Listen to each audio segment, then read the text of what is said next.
Now, let's welcome in our next guest, somebody who's been embroiled in the Mueller investigation, at least mentioned as a subject of it, political strategist, New York Times best-selling author, and again, someone wrapped up in the probe, Roger Stone. Roger joins me by phone. Roger, good to speak to you today. Great to be with you.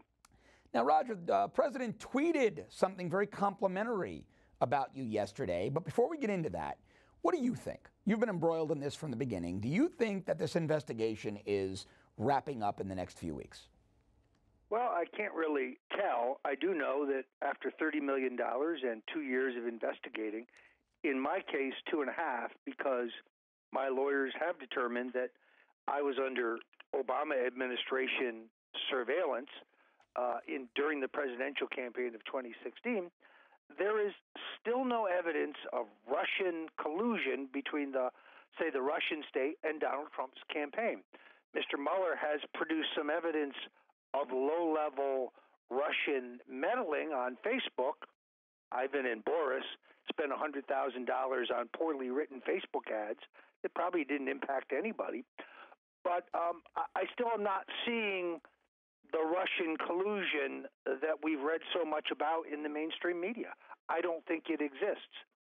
And as far as the Trump Tower meeting is concerned, the fact that the Russian woman lawyer was in the country on a visa approved by the Obama administration, and the fact that she met with representatives of Fusion GPS both before and after the meeting, those things don't seem to have come out in the mainstream media, nor do they seem to be the focus of Mr. Mueller's probe.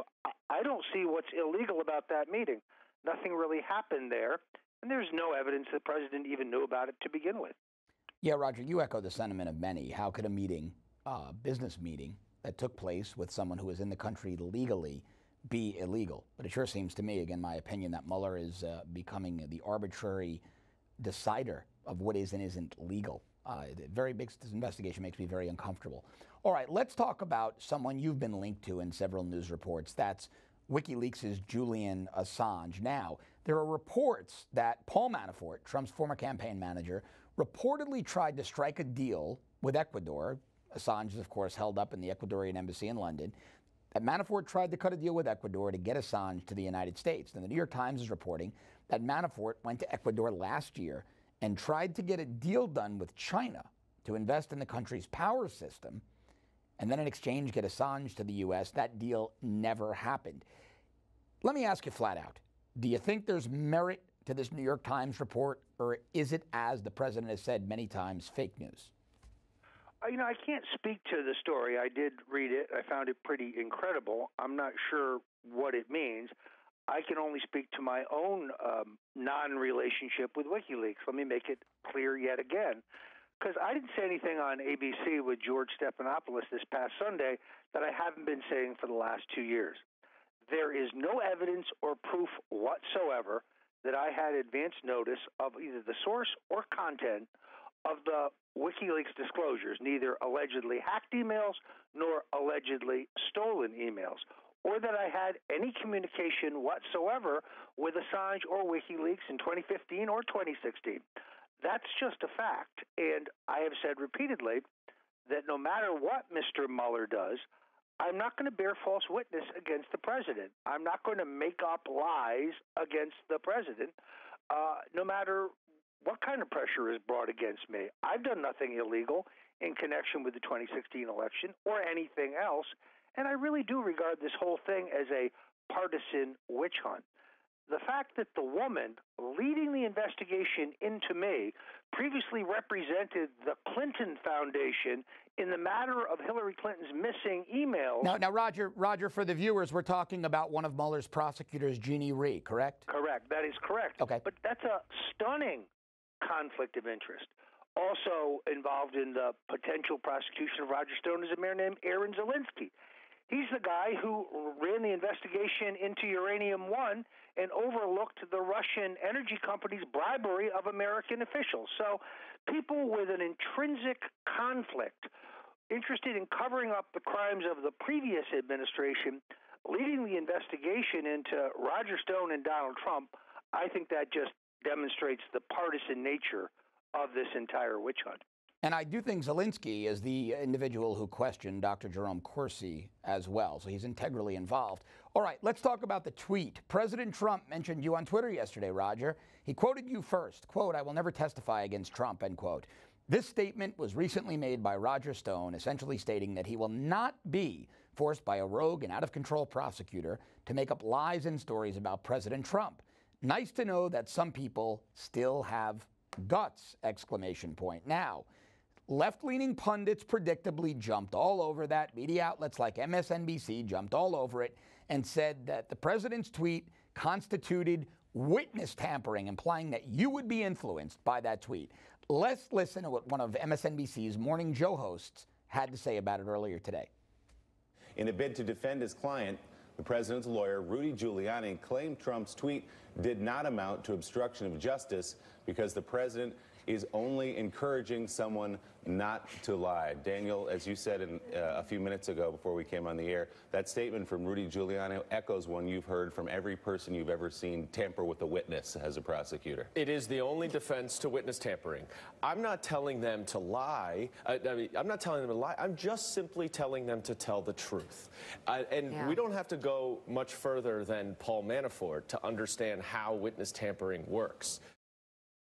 Now, we expect it from MSNBC, Roger, but Kellyanne Conway's husband, counselor to the president, Kellyanne Conway, George Conway, a frequent critic, replied to the tweet claiming that it was a violation of U.S. Code 15 sections 1203 and 1512, again, referring to witness tampering. Roger, do you feel that the president was tampering with you as a witness and trying to influence your statement, your testimony, if it comes to pass in any way, shape, or form? Absolutely not. George Conway literally doesn't know his ass from his elbow. They go out and they question legal experts, all of whom are drooling anti-Trump libtards. Where's the conservative legal scholar who calls this witness tampering? What forum am I a witness in, by the way? I've never heard from Mr. Mueller. So, look, I'm very proud of my friendship for 40 years with the president. But I haven't said anything new. I've been saying this for 2 years. I am not going to be squeezed into bearing false witness, into lying about Donald Trump. That's just not going to happen. The financial cost to me has been extraordinary. They are trying to bankrupt me. My legal defense is extraordinarily expensive. I've had to set up a legal defense fund at stonedefensefund.com. But one thing I can assure you, no matter what, I'm not going to bear false witness against this president. All right, Roger, before I let you go, I want to talk to you about General Michael Flynn, the first national security advisor. Special counsel is set to recommend his sentencing today, any moment now, really. Mueller might also imply whether or not Flynn cooperated after pleading guilty to the FBI last year on that process crime. Then he'll be sentenced. General Flynn will be sentenced exactly 2 weeks from today. Your reaction to all this?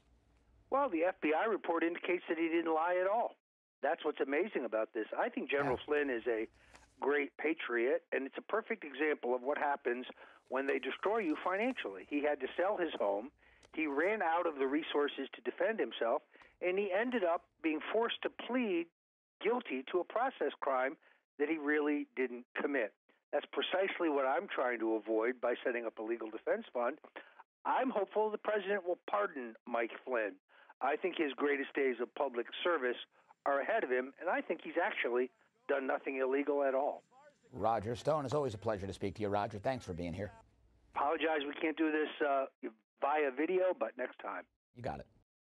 Thanks for watching. If you'd like to see more breaking news coverage, exclusive interviews, and great videos, click over here to our YouTube channel and subscribe. And don't forget to download the free Newsmax TV app. Newsmax TV, it's real news for real people.